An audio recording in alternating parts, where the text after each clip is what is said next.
Hey guys, this is Anthony here, Super Duty Service. Got another video here. Got yet another 450 aft axle tank. Figured I'd take a video of it. We already got the tank on its way. We got a place here locally that keeps these in stock, already recoated. And so, I don't know.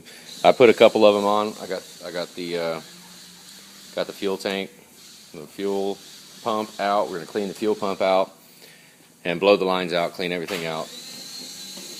But this is what you can expect. He caught this early. He was preemptive.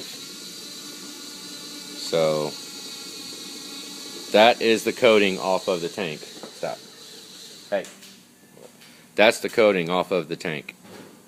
So he caught it early enough that it did not rust the tank. He's kind of proactive about his truck, so yeah, we got pretty lucky here. How you like that, guys? That's pretty fancy, isn't it? But here we go. You know, that right there, when we pulled that off, said good call, you know.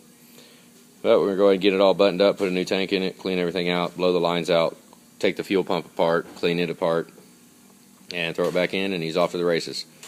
All right, have a good day, guys.